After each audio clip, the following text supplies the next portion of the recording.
ஆண்டவராக இயேசு கிறிஸ்துவின் நாமத்தினாலே உங்களுக்கு அன்பின் வாழ்த்துக்கள். இப்பொழுதும் இந்த மாதத்திலே இந்த ஜூலை மாதத்தின் வாக்குத்தத்த செய்தியை நீங்கள் கேட்க இருக்கிறீர்கள். இந்த ஜூலை மாதத்திற்கான வாக்குத்தத்தம் மீகாவின் புஸ்தகம் 7வது அதிகாரம் 15வது வசனம். எல்லாருக்கும் ஒரு நன்றாக தெரிந்த ஒரு வசனம்தான். இதை நாம் வாசிக்க கேட்கலாம்.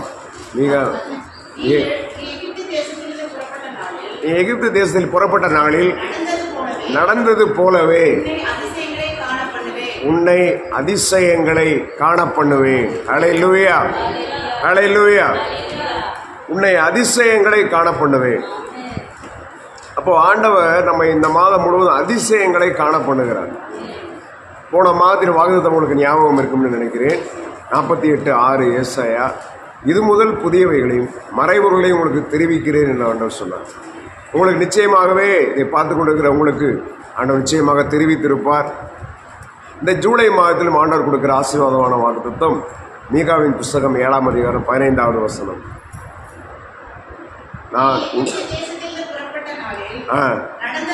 நடந்தது போலவே உன்னை அதிசயங்களை காணப்படுவேன். ஹல்லேலூயா. அப்போ எதுலெல்லாம் இந்த மாதத்தில் நாம் அதிசயங்களை பார்க்க போகிறோம்? ஒரு 7 அதிசயங்களை ஆண்டவர் நமக்கு காட்ட இருக்கிறார். இந்த 7வது மாதத்தில் ஒரு 7 அதிசயங்களை காட்ட இருக்கிறார். முதலாவது தரிசனத்தில் அதிசயம். ஒரு தரிசனத்தில் அதிசயம். இந்த மாதம் ஒரு சூப்பர் நேச்சுரல் மாதம். இயற்கைக்கு அப்பாற்பட்டவரை நீங்கள் அனுபவிக்க போகிற மாதம். ஹல்லேலூயா. நீங்கள் ஆயத்தமாக இருங்கள். எதுலெல்லாம் நீங்கள் சிக்கியிருக்கிறீங்களோ அதில் தான் வெளியில் வந்துருங்க. நல்ல கனவுகளை பார்க்க போகிறீங்க. ஹல்லேலூயா. நல்ல கனவுகளை பார்க்க போகிறீங்க. அந்த கனவுகளெல்லாம் ரெஜிஸ்டர் பண்ணி வைங்க, நல்லா ஸ்டோர் பண்ணி வைங்க. அப்படிப்பட்ட தரிசனத்தை கண்ட ஒரு மனிதனை பார்க்க போகிறோம். அப்போஸ்தலர் நடபடிகள் 7வது அதிகாரம் 30, 31, 32 மோசே கண்ட தரிசனத்தை பற்றி அங்கே தெளிவாய் போடப்பட்டிருக்கிறது. அப்போ 40 வருஷம் சென்ற பின்பு சீனாய் மலை வனாந்தரத்திலே கர்த்தருடைய தூதனானவர் முச்செடி எரிகிற அக்கினி ஜுவாலையிலே அவனுக்கு தரிசனமானார். மோசே அந்த தரிசனத்தை கண்டு அதிசயப்பட்டு உற்று பார்க்கும்படி சமீபித்து வருகையில், நான் ஆபிரகாமின் தேவன்,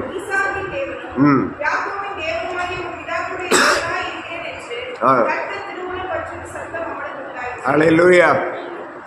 அப்போ 40 வருஷம் சென்ற பின்பு இப்போ மோசேக்கு 80 வயசு. இப்போ வாழ்க்கை இப்படியே போயிட்டு இருக்குதே. நிறைய பேருக்கு வாழ்க்கையில் ஒரு டேர்னிங் பாயிண்ட், ஒரு திருப்பு முனை. மோசேக்கு ஒரு திருப்பு முனை வந்தது. ஒரு தரிசனத்தை அவர் பார்க்கிறார். ஹல்லேலூயா. அப்போ நீங்கள் தரிசனம் பார்க்கிற ஒரு மாதம் அது. தரிசனத்தில் அதிசயம். மோசே அதிசயப்பட்டு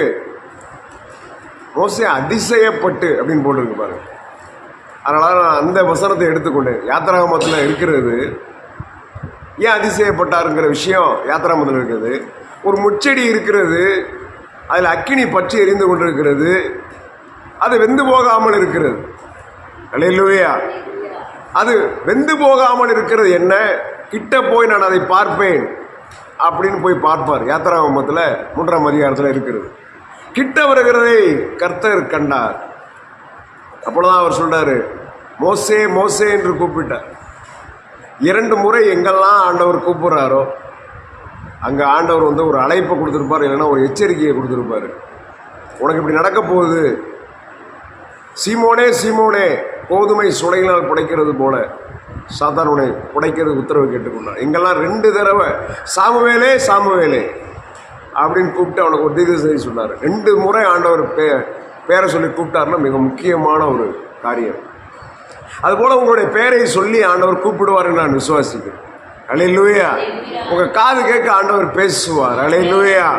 நீங்கள் ஆயத்தமாக இருக்கணும். உங்களுடைய கண்கள் காதுகள்லாம் பரிசுத்தமாக இருக்கணும்.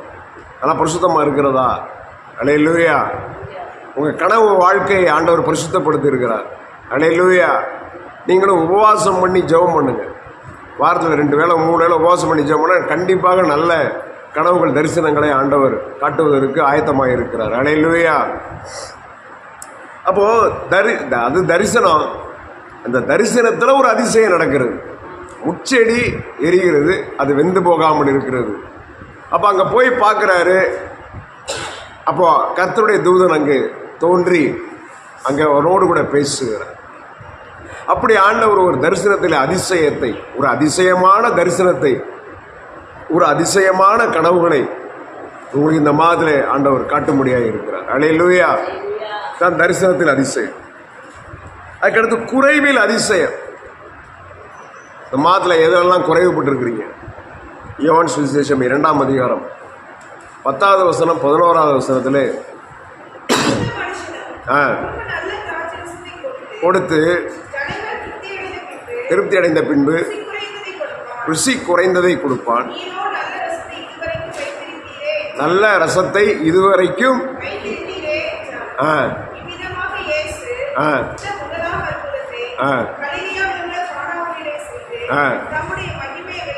தம்முடைய மகிமையை வெளிப்படுத்தினார்.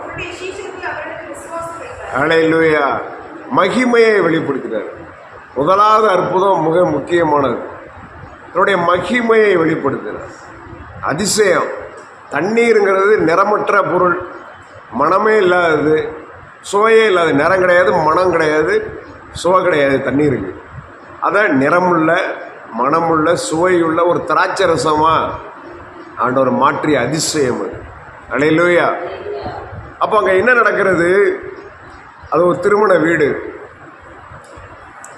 அங்கே திராட்சை ரசம் குறைவுபட்டிருக்கிறது.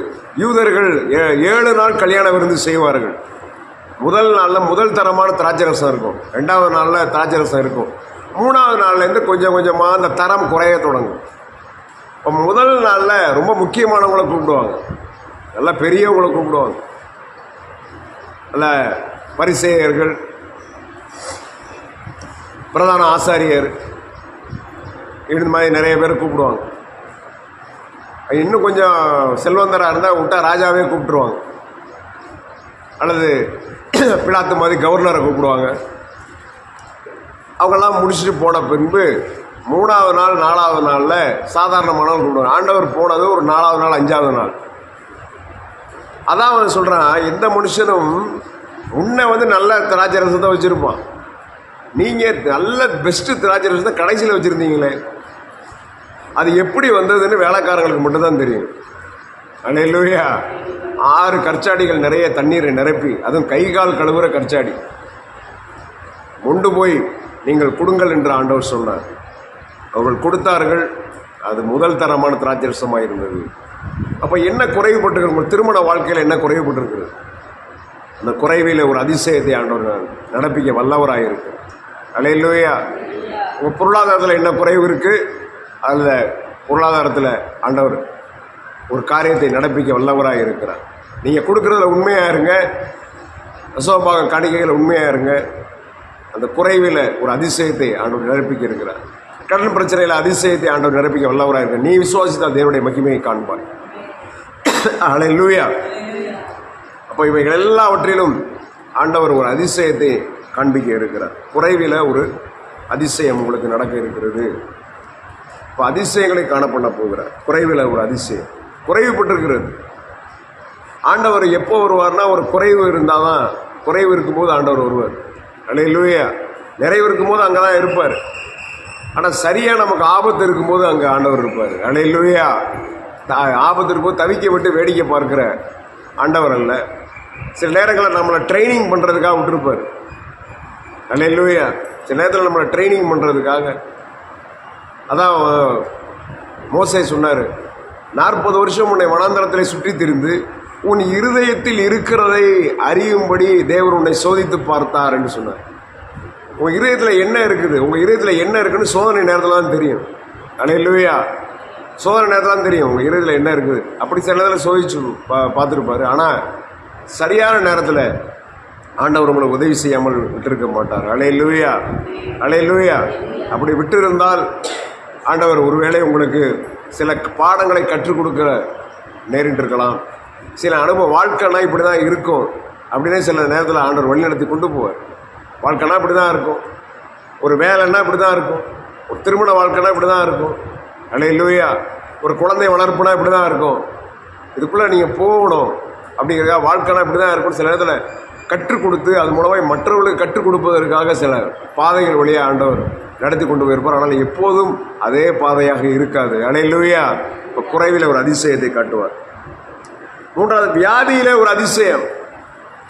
ஒரு வியாதி, அந்த மனுஷனுக்கு ஒரு வியாதி வந்தது. லூக்கா சுவிசேஷம் 5ஆம் அதிகாரம் 24, 25, 26 ஒரு மனுஷனுக்கு திமிர்வாதம், கொடிய திமிர்வாதம்.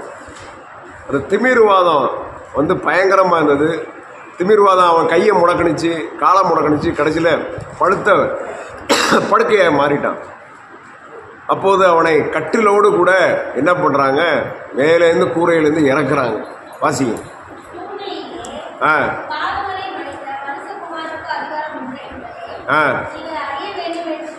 அந்த மனுஷனை வந்து மேலேருந்து இறக்குறாங்க. இறக்கின உடனே ஆண்டவர் சொன்னார், இந்த பூமியிலே பாவங்களை மன்னிக்க மனுஷகுமான அதிகாரம் உண்டு என்று சொல்லி திமிர்வாதக்காரனை நோக்கி, நீ எழுந்து உன் படுக்கை எடுத்துக்கொண்டு என்றார். படுக்கை எடுத்துக்கொண்டு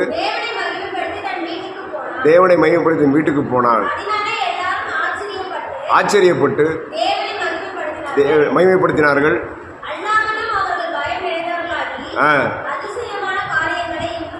அதிசயமான காரியங்களை இன்றைக்கு கண்டோம். அதிசயமான காரியங்களை இன்றைக்கு கண்டோம். அல்லேலூயா. ஒரு திமிராதக்காரன், அவனை யாராலும் சுகப்படுத்த முடியாது. அவனை இயேசுடைய விசுவாசத்தை கண்டு, இப்போ விசுவாசம் காணக்கூடிய ஒரு பொருளாக இருக்குது. உள்ளார வர முடியலை, தட்டு ஓட பிரிச்சிடுறாங்க. அப்படியே தட்டு ஓட பிரித்து நான் கூட ஓடு போட்டு கொடுத்துட்றோம் அப்படி சொல்லியிருப்பாங்க. அவனுடைய சொந்தக்காரர்கள் தான் செஞ்சுருக்கணும். அப்படி சொந்தக்காரர்கள் தான் அது சொந்தக்காரர்கள்லாம் ஒருவேளை கைவிட்டுருக்கலாம், ஒருவேளை அவனுடைய நண்பர்கள் அதை செய்திருக்க வேண்டும். நாலு நண்பர்கள் அவனை பிடிச்சி அப்படியே கட்டிலோட இயேசுன்னு ஒருத்தர் இருக்கிறாரு, அப்படி இறக்கி, மகனே உன் பாவங்கள் உனக்கு மன்னிக்கப்பட்டது நான் சொல்கிறேன். அல்லேலூயா, அல்லேலூயா. பாவங்களை மன்னிக்கிறது இவர் யாரு அப்படின்னாங்க. உடனே பாவங்களை மன்னிக்க மனுஷகுமாரனுக்கு அதிகாரம். எது எளிது? பாவங்கள் உனக்கு மன்னிக்கப்பட்டது என்று சொல்வது எளிதோ, அல்லது எழுந்து நடவென்று சொல்வது எளிதா? எது எளியது? முதல்ல பாவங்களை மன்னிக்கணும் அப்படின்னு அவன் பாவங்களை டப்புன்னு அங்கேயே மன்னிச்சிட்டாரு. மன்னிச்சு அதுக்கடுத்து எழுந்து உன் படுக்கை எடுத்து உன் வீட்டுக்கு போயிட்டு உனக்கு சொல்லுகிறேன் அப்படின்னு சொன்னான். அவன் எழுந்து அந்த வியாதி இன்ஸ்டண்ட்டாக குணமானுச்சு. அல்லேலூயா. ஒரு வியாதியில் அதிசயம். அதான் அவர்கள் இன்றைக்கு அதிசயமான காரியங்களை கண்டோம் என்று அவர் சொல்லிக் கொண்டார்கள். அல்லேலூயா. அதிசயம். வியாதியில் ஒரு அதிசயம். உங்களுக்கு இருக்கிற உங்களை முடக்கி போட்டுக்கிற வியாதியில் ஒரு அதிசயம். அப்போ நீங்கள் ஒரு விசுவாசத்தை ஆண்டவர்கிட்ட காட்டணும். அல்லேலூயா. அவர்கள் தட்டு ஓட பிரித்து இறக்குனது மாதிரி உங்கள் விசுவாசத்தை ஆண்டவரை பார்க்கணும். அல்லேலூயா. ஒரு விசுவாசத்தை நீங்கள் காட்டணும் ஆண்டவருக்கு. ஆண்டவர் எப்படி நான் அந்த விசுவாசத்தை ஃபெய்த்தை நான் காட்டுறது? அல்லேலூயா. ஆண்டவர்கிட்ட கேளுங்க. உங்கள் விசுவாசத்தை ஆண்டவர் பார்க்கணும். அப்போது அந்த 12 வருஷமாய் பெருமாளுள்ள ஸ்திரீ விசுவாசத்தை ஆண்டவர் பார்த்தார். எப்படியாவது அவர் வஸ்திரத்தின் ஓரத்தை தொட்டுற அந்த விசுவாசம் தான். அல்லேலூயா. ஆண்டவர்கிட்ட அற்புதத்தை பெற்றுக்கொள்ள விசுவாசம் மிகவும் முக்கியம். அல்லேலூயா, அல்லேலூயா. விசுவாசம் ரொம்ப முக்கியம். அற்புதம் ரொம்ப எளிது. நீங்கள் விசுவாசித்தா தேவனுடைய மகிமையை காண்பீர்கள். அல்லேலூயா. தொடர்ந்து நீங்கள் விடாப்பிடியாக விசுவாசத்தோடு முயற்சி செய்கிறீர்களா, அற்புதத்தை நீங்கள் பெற்றுக்கொள்வீர்கள். அல்லேலூயா. ஆமே. கேளுங்கள் தரப்படும். கேட்டுக்கிட்டே இருக்கணும். நீங்கள் கொஞ்ச நேரம் தட்டிட்டு தட்டுங்கள் திறக்கப்படும். கொஞ்ச நேரம் தட்டிட்டு நீங்கள் அப்புறம் ஓடிடக்கூடாது. அங்கேயே நிற்கணும். திறந்து ஆண்டவர்கள் நன்மை செய்கிற வரை நீங்கள் அங்கேயே இருக்கணும். அல்லேலூயா. அந்த விண்ணப்பத்தை மறுபடியும் வைத்து கொண்டே இருக்க வேண்டும். அப்போ தான் அவர் கதவை திறந்து உங்களுக்கு கொடுக்க முடியும். அல்லேலூயா. தட்டினோட உடனே அப்படியே திறந்துடாது. நீங்கள் தட்டுங்க, தொடர்ந்து தட்டுங்க. கேளுங்கள் தரப்படும். கேட்டுக்கிட்டே இருக்கணும். தட்டுங்கள் திறக்கப்படும். தேடுங்கள் கண்டடைவீர்கள். அல்லேலூயா. தேடுங்க, நிச்சயமாக கண்டடைவீங்க. கர்த்தரை தேடுங்க. கர்த்தரை கண்டடையத்தக்க சமயத்தில் தேடுங்கள். அல்லேலூயா. ஞானத்தை தேடணும், புத்தியை தேடணும். அப்போ நிச்சயமாக கண்டுபிடிச்சிடலாம். அல்லேலூயா. அப்போது அந்த வியாதியிலே ஒரு அதிசயத்தை கட்டளை எடுக்கிறார். அதுக்கடுத்து 4வதாக அல்லேலூயா, ஒரு வார்த்தையில் ஒரு அதிசயம். லூக்கா சுவிசேஷம் 8ஆம் அதிகாரம் 23, 24, 25 வார்த்தை, படகு ஓடுகையில் அவர் நித்திரையாக இருந்தார். அப்போது கடலிலே சுழற்காற்று உண்டானதால் அவர்கள் மோசமடையத்தக்கதாய் படகு ஜலத்தினால் நிறைந்தது. அவரிடத்தில் வந்து ஐயரே ஐயரே மடிந்து போகிறோம் என்று அவரை எழுப்பினார்கள். அவர் எழுந்து காற்றையும் ஜலத்தையும் கொந்தளிப்பையும் அதட்டினார். அவர் நின்று போய் அமைதல் உண்டாயிற்று. அவர் அவரை நோக்கி விசுவாசம் எங்கே என்றார். பயந்து ஆச்சரியப்பட்டு இவர் யாரோ கட்டளை இடுகிறாரே ஒருவரோடு சொல்லிக் கொண்டார்கள். இந்த பயந்து ஆச்சரியப்பட்டு இன்னொரு இதில் மார்க்லேயோ மத்தையிலேயோ இருக்கும் பயந்து. அல்லேலூயா. கட்டளை இடுகிறாரு. இவர் யாரோ கட்டளை இடுகிறாரு. இறையாதே அமைதலாயிரு. இன்னொரு சுவிசேஷத்தில் போட்டிருக்கோம் இறையாதே அமைதலாயிரு அப்படின்னு சொல்லுவாங்க. அல்லேலூயா. வார்த்தையில் அதிசயம். வார்த்தை சொன்னோன்னு அதிசயம் நடந்துருச்சு. அல்லேலூயா. இப்போ படகு ஓடிக்கிட்டு இருக்கு, அவர் தூங்கிக்கிட்டு இருக்கிறார். அல்லேலூயா. ஒரு பாடல் ஒன்று வந்து இருக்கும். சூழ்நிலையை பார்க்காதே சூறாவளியை பார்க்காதே படகில் உறங்கும் இயேசுவை பார். அல்லேலூயா. அல்லேலூயா. சூழ்நிலையை பார்க்காதே சூறாவளியை பார்க்காதே படகில் உறங்கும் இயேசுவை பார். உன் படகுல ஆண்டவர் இருக்கிறாரு. அல்லேலூயா. அல்லேலூயா. அவரை நீ எழுப்பு. ஆமே, உன் படகுல தான் அவர் இருக்கிறார். ஆனால் அங்கே நல்லா கவனிக்கணும், அங்கே தேவனுடைய சித்தத்தின்படி தான் அவர்கள் போய்கொண்டிருக்கிறார்கள். உங்கள் வாழ்க்கை தேவனுடைய சித்தத்தின்படி போனாலும் பிரச்சனை வராது அப்படின்னு ஒரு ஒரு உறுதி கொடுக்க முடியாது. அல்லேலூயா. அவங்க இயேசு படகுல தான் இருக்கிறாரு. சில படகுல இயேசுவே இல்லை. சிலருடைய வாழ்க்கைன்ற படகுல இயேசு இல்லை. இயேசுக்கு முக்கியத்துவம் கொடுக்கல. அவருக்கு ஏதாவது நோய் வந்தால் பேய் வந்தால் தான் முக்கியத்துவம் கொடுக்குறாங்க. அப்படி இல்லை. ஏதாவது ஒரு அற்புதம் பெற்றுக்கொண்டு கிளம்பிடலாம் அப்படின்னு நீங்கள் நினைக்கிறீங்களா? இதை பார்த்து கொண்டு இருக்கிற நீங்கள். அல்லேலூயா. சபைக்கு எதுக்காக நீங்கள் போகிறீங்க? கிறிஸ்மஸ் அன்றைக்கி போகிறீங்களா?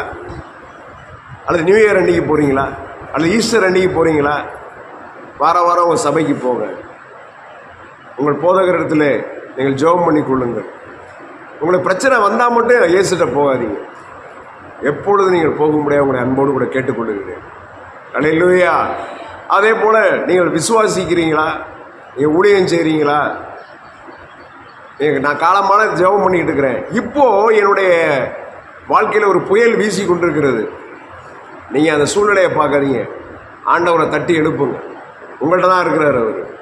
அவர் எழுந்து கட்டளையிட சொல்லுவார். நீங்கள் கட்டளையிடுங்க. இந்த பிரச்சனை நிற்கட்டும் இயேசுவின் நாமத்தினாலேன்னு சொல்லுங்கள். உங்கள் வார்த்தைக்கு ஆண்டவர் வல்லமையை கொடுத்துருக்கிறாரு. உங்களுக்குள்ளே தான் இயேசு இருக்கிறார். அங்கே அன்றைக்கு படகிலே இருந்த இயேசு இன்றைக்கு உங்களுக்குள்ளே இருக்கிறார். அல்லேலூயா. அப்பொழுது உங்கள் வாழ்க்கையில் இருக்கிற அந்த கொந்தளிப்பு அடங்குகிற அதிசயத்தை நீங்கள் பார்ப்பீர்கள். அல்லேலூயா. பிரச்சனை வராது அப்படின்னு கிடையாது. வாக்குத்தத்தத்தை பெற்றுக்கொண்ட உடனே பிரச்சனை வராது. அல்லேலூயா. நான் உன்னுடைய வியாதியை குணமாக்கி இருக்கிறேன் அப்படின்னு ஆண்டவர் உங்களுக்கு சொன்ன பின்பு வியாதி அதிகரிக்கலாம். ஆனால் சொல்லிட்டாருன்னா சொன்னது தான். அல்லேலூயா. ஆமே. உங்கள் வியாதியை கொடூரமாக போய் கொண்டு இருக்கலாம். உங்கள் வியாதியை நான் குணமாக்கிட்டேன் மகனே மகளே அப்படி சொன்ன பிறகு உங்கள் வியாதி அதிகரித்து கொண்டு இருக்கலாம். ஆனால் நீங்கள் விசுவாசிங்க. நிச்சயமாக ஆண்டவர் சொல்லிட்டாருன்னா அதை குணமாக்குவார். முதலாவது ஆண்டவர்கிட்ட ஒரு வார்த்தையை நீங்கள் பெற்றுக்கொள்ளுங்கள். ஒரு வாக்குத்தத்தத்தை நீங்கள் பெற்றுக்கொள்ளுங்கள். அல்லேலூயா. அதே போல் உங்களுடைய வாழ்க்கையில் இருக்கிற கொந்தளிப்பை எல்லாம் இயேசுவின் நாமத்தில் அடங்குவதாக என்று கட்டளை கொடுங்கள். அல்லேலூயா. உங்களுடைய வார்த்தையிலே ஆண்டவர் வல்லமையை வைத்திருக்கிறாரு. அல்லேலூயா. நல்ல ஒரு ஊழியக்காரத்தில் நீங்கள் ஜெபம் பண்ணுங்க. வார்த்தையில் அதிசயம். ஐந்தாவதாக பற்பல பாஷைகளில் அதிசயம். அப்போஸ்தலர் நடவடிக்கைகள் 2ஆம் அதிகாரம் 7வது வசனம் 12வது வசனம். எல்லாரும் பிரமித்து ஆச்சரியப்பட்டு ஒருவர் பார்த்து ஏதோ பேசுகிற இவர்கள் எல்லாரும் கலிலேயர் அல்லவா? எல்லாரும் பிரமித்து சந்தேகப்பட்டு இது என்னமாய் முடியுமோ என்று சொல்லிக் கொண்டார்கள். 12 வாசிச்சிங்களா? 12. அல்லேலூயா. பிரமித்து ஆச்சரியப்பட்டு மறுபடியும் பிரமித்து சந்தேகப்பட்டு. ஏன் அப்படின்னா இவர்கள் எல்லாரும் கலிலேயர் அல்லவா? பேசுகிறவர்கள் எல்லாரும் கலிலேயர் அல்லவா? இவர்கள் எல்லாரும் நல்லா கவனிங்க. அந்த கலிலே நாங்கள் நடந்தது நமக்கு தெரியும். 2வது அதிகாரத்தில் பெந்தெகோஸ்தே நாள் வந்தபோது பெருங்காற்று அடிக்கிற முழக்கமாய் பரிசுத்த ஆவியானவர் அவர் மேலே வந்து இறங்கினார். அல்லாமலும் பிரிந்திருக்கிற நாவல், அக்கினிமய நாவல் வந்து இறங்குகிறது. அங்கே பேசுகிறவங்க எல்லாருமே கூடியிருக்கிற 17 அந்த 17 நாடுகளின் மக்களுடைய பாஷைகளை அவர்கள் பேச ஆரம்பித்தார்கள். அல்லேலூயா, அல்லேலூயா. அந்த 17 நாடுகள் என்னென்ன அங்கே போட்டிருக்கு, இப்போ வாசிக்க நேரம் இல்லை. பார்த்தரும், மேதரும், எலாமித்தரும் அப்படின்ட்டு 17, அது எண்ணி பார்த்தா 17 நாடு வருது. ஒரு பாஷையை கற்றுக்கிறது பிரச்சனை, ஒரு மொழியை கற்றுக்கிறது பிரச்சனை. எப்படி இன்ஸ்டண்ட்டாக 17 மொழிகளில் ஆளாளுக்கு பேச முடியும்? ஆச்சரியப்பட்டு பிரமித்து அதிசயம். அல்லேலூயா. உங்களுக்கு அந்நிய பாஷை கிடைக்கலையா? நான் பல வருஷமாக ஜெபிச்சுக்கிட்டு இருக்கிறேன். பரிசுத்த ஆவியானவர் கிடைக்கலையா? அல்லேலூயா, அல்லேலூயா. நீங்கள் பிரமித்து ஆச்சரியப்படத்தக்கதாக ஆண்டவர் பாஷைகளில் உங்களை பேச வைப்பார், பற்பல பாஷைகளில் பேச வைப்பார். அல்லேலூயா. அந்த பாஷைகளை வியாக்கியானம் பண்ண வைப்பார். நீங்கள் வரங்களை கேளுங்க தயவு செய்து. அல்லேலூயா. மற்றதெல்லாம் இருக்கட்டும், முதல்ல ஆவிக்குரிய ஆசீர்வாதங்களை கேளுங்க. ஒரு தரிசனத்தை கேளுங்க. ஆண்டவரை நான் என்ன பண்ணணும், எனக்கு ஒரு தரிசனத்தை கொடுங்க ஆண்டவர். ஒரு ஆத்மாவை நான் சபை கூட்டு வரணும். அந்த ஆத்மா யாருன்னு எனக்கு தரிசனத்தை காட்டுங்க ஆண்டவரை. அந்த தரிசனத்தை எனக்கு கொடுங்க. அந்த ஆத்மா தயாராக இருக்கிறது, அதான் தரிசனம். தரிசனம்னா என்னென்னா ஆத்ம தரிசனம் வேணும். ஆத்ம தரிசனம் என்னன்னா ஒரு ஆத்மா உங்களுக்காக தயாராக இருக்கிறது. நீங்கள் சொன்னால் சபைக்கு வர்றதுக்கு தயாராக இருக்கிறது. அது யாரு அப்படின்னு தான் உங்களுக்கு தெரியல. அல்லேலூயா. ஒருவேளை ஆண்டவர் எனக்கு வந்து போய் தேடுவதற்கு எனக்கு தெம்பு இல்லை, சத்து இல்லை அப்படின்னா, ஆண்டவர் அந்த ஆத்மா யாருன்னு காட்டுங்க. நான் அலையக்கூடாது, நான் போய் நேராக சொன்னால் அந்த ஆத்மா வந்துடணும். இல்லை எனக்கு சுத்தமாக ஒன்றே முடியலை, அந்த ஆத்மாவை ஏண்டையாவது கொண்டு வாங்க. அல்லேலூயா. அந்த ஆத்மாவை ஏண்டையாவது கொண்டு வாங்க. தரிசனத்தை கேளுங்க ஆண்டவர். அல்லேலூயா. அல்லது உங்களோட வாழ்க்கையில் ஒரு முடிவு எடுக்கணும். ஆண்டவரே எனக்கு தரிசனத்தை கொடுங்க அப்படின்னு கேளுங்க. அல்லேலூயா, அல்லேலூயா. அதே போல் ஆண்டவரே என்னுடைய ஆவிக்குரிய வாழ்க்கை இப்படியே போய்கிட்டு இருக்குது, நான் பெற்றுக்கொண்ட அபிஷேகம் பெற்றுக்கடா என்னன்னு தெரியலே என்று நீங்கள் கேட்கும்போது எனக்கு பற்பல பாஷைகளை கொடுங்க. பாஷைகளை வியாக்கியானம் பண்ண வரத்தை கொடுங்க. ஆவிக்குரிய வரங்களை கொடுங்க. என்னமோ சொல்கிறாங்களே, தீர்க்கதரிசன வரம்லாம் சொல்கிறாங்களே, எனக்கு கொடுங்கன்னு கேளுங்க. ஆண்டவர் நிச்சயமாய் கொடுப்பார். அல்லேலூயா. அவங்க பேசுகிறாங்க பெந்தெகோஸ்தே நாளில் தேவனுடைய மகத்துவங்களை பற்றி அவர்கள் பேச ஆரம்பிக்கிறாங்க. தேவனுடைய மகத்துவங்களை பற்றி இதில் ஒரு விஷயம் நீங்கள் புரிஞ்சுக்கணும். இப்போ இங்கே பேசுகிறது பற்பல பாஷைகள். இப்போ நான் சொல்லும்போதே நீங்கள் பார்த்துருக்கணும், பற்பல பாஷைகளில் அதிசயம். 1 கொரிந்தியர் 12ஆம் அதிகாரத்தில் பற்பல பாஷைகளை பேசுகிற ஒரு வரம், அந்த வரம் அங்கே கிரியை செய்தது. சக்தியும் உரைத்தலும் ஆவியை பகுத்தறிதலும் பற்பல கவனிங்க, அங்கே அந்நிய பாஷைன்னு போடல, பற்பல பாஷைகள் போட்டிருக்கு. அப்போ அந்நிய பாஷை வேறு, பற்பல பாஷை வேறு. அதை தெளிவாக புரிந்து கொள்ளுங்க. அதுக்கு எதிராக பேசக்கூடாது. நீங்கள் எதுக்காவது எதிராக பேசிக்கிட்டே இருந்தீங்கன்னா, ஆண்டவருடைய காரியத்துக்கு எதிராக பேசிக்கிட்டா அது உங்களுக்கு கொடுக்கணுன்னு ஆண்டவருக்கு அவசியமே கிடையாது. அல்லேலூயா. அன்றைக்கு பற்பல பாஷைகளை பேசுவது தனி வரம், அதைத்தான் இன்றைக்கி பேசினாங்க. அந்நிய பாஷைக்கு அர்த்தம் சொல்லணும், அர்த்தம் வந்து சொல்லணும்னு அவசியம் இல்லை. அர்த்தம் சொல்லணும்னா அது தனிப்பட்ட முறையிலே பேசலாம், தனிப்பட்ட முறையிலே பேசலாம். ஆண்டவர்கிட்ட அர்த்தம் கேட்கும்போது அவர் நிச்சயமாய் சொல்லுவார், அவருடைய நேரத்தில் சொல்லுவார். நீங்கள் பாஷை அந்நிய பாஷை 1 மணி நேரம் நீங்கள் பேசலாம், சும்மாவே உட்கார்ந்து பேசலாம். அல்லேலூயா. அப்போது என்ன பேசியிருப்பீங்க? ஒன்று நீங்கள் சோத்தரிச்சிருப்பீங்க அந்நிய பாஷையில், இல்லைன்னா தேவனோட ரகசியங்களை, அந்நிய பாஷையில் பேசுகிறவங்க தேவனோட ரகசியங்களை பேசுகிறான் என்று சொல்லப்பட்டிருக்கு. 3வது ஆண்டவர்கிட்ட ஏதாவது கேள்வி கேட்டிருப்பீங்க அந்நிய பாஷையில், என் வாழ்க்கையில் என்ன நடக்குது, அதை உங்களை கனவாக காட்டுவார். என்ன கேட்டீங்களோ அதுக்கு ஆன்சர் கனவாக காட்டுவார். இல்லைன்னா வேதத்துலேருந்து ஏதாவது கேள்வி கேட்டிருப்பீங்க, நீங்கள் கேள்வி கேட்டதுக்கு எப்படியாவது ஆண்டவர் உங்களுக்கு புரிய வைப்பார். திடீர்னு ஒரு வேதத்துலேருந்து வரும், ஏன்னா அது அந்நிய பாஷையில் நீங்கள் கேள்வி கேட்டிருக்கலாம். இப்படிப்பட்ட அதிசயங்கள் இருக்கிறது, ஆண்டவருடைய அதிசயங்கள் இருக்கிறது, பற்பல பாஷைகள் இருக்கிறது. இவைகள் எல்லாம் ஆண்டவர் உங்களுக்கு கொடுக்க வல்லவராக இருக்கிறார். அல்லேலூயா. 6வதாக பிறவி குறைபாட்டில் ஒரு அதிசயம். அப்போஸ்தலர் நடபடிகள் 3வது அதிகாரம் 6 முதல் 11. அப்பொழுது பேதுரு வெள்ளியும் பொண்ணும் என்னிடத்தில் இல்லை, என்னிடத்தில் உள்ளதை உனக்கு தருகிறேன். நசரேயனாகிய இயேசு கிறிஸ்துவின் நாமத்தினாலே எழுந்து நட என்று சொல்லி வலது கையினால் அவனை பிடி தூக்கி விட்டான். பலன் கொண்டது. குதித்தெழுந்து நின்று நடந்தான். தேவாலயத்தில் பிரவேசித்தான்.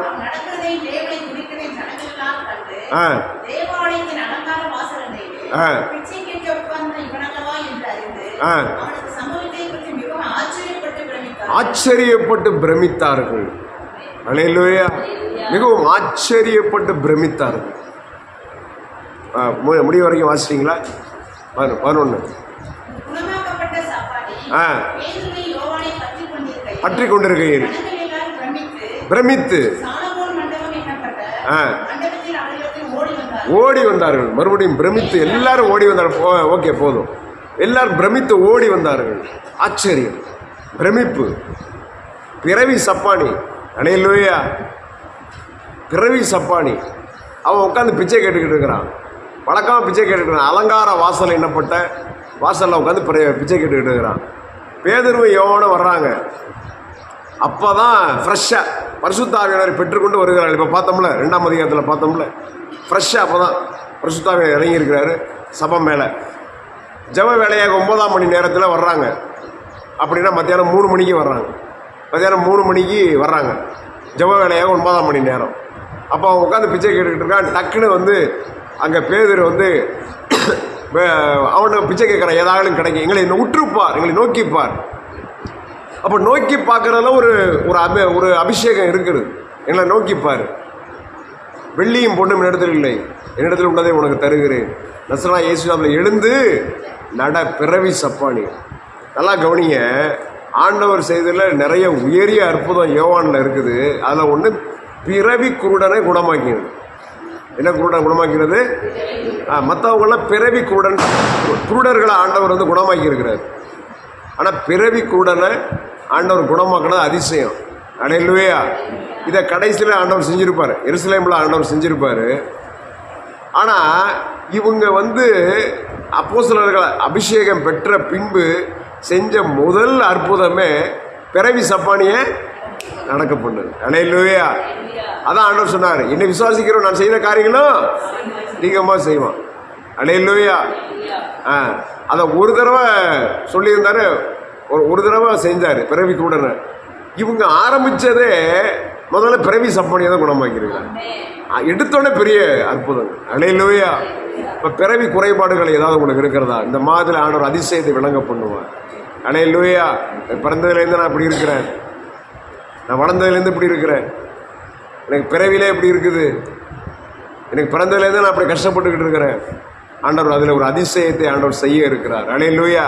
மற்றவங்கள நம்பியே நீங்கள் உட்காந்துருக்கிறீங்களா? ஐயோ, எந்திரிச்சு நான் நடக்க முடியலையே, நான் சப்பானி மாதிரி உட்காந்துருக்கேனே, நான் உங்களுக்கு கால்கள் நல்லா இருக்கலாம், ஆனால் மற்றவங்களை நம்பியே நான் இருக்கிறேனே.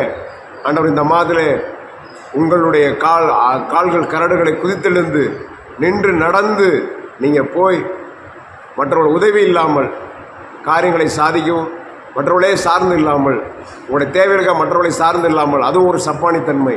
எல்லாத்துக்கும் மற்றவர்களை சார்ந்து இருக்கிறது. உங்களுக்கு கால்கள் நன்றாக இருக்கலாம், ஆனால் மற்றவர்களை நீங்கள் சார்ந்து இருக்கலாம். இந்த மாதத்தில் ஆண்டவர் உங்கள் ஜெபத்தை கேட்டு அப்படி பிறவியிலே வருகிற எல்லா காரியங்களையும், நீண்ட நாட்களாக இருக்கிற இந்த சாபங்கள் எல்லாம் ஆண்டவர் முடிச்சு போட வல்லவராக இருக்கிறார். அல்லேலூயா. கடைசியாக மரணத்தில் அதிசயம். மார்க்கு சுவிசேஷம் 5ஆம் அதிகாரம் 40, 41, 42 12 வருஷம் உள்ள ஒரு சிறு பெண்ணை ஆண்டவர் எழுப்பினார்.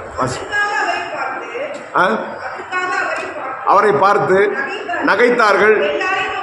எல்லாரையும் அவர் வெளியே போக பண்ண தகப்பனையும் தாயையும் அழைத்து கொண்டு பிள்ளை இருந்த இடத்தில் பிரவேசித்து பிள்ளையின் கையை பிடித்து தலித்தாகுமி என்றார்.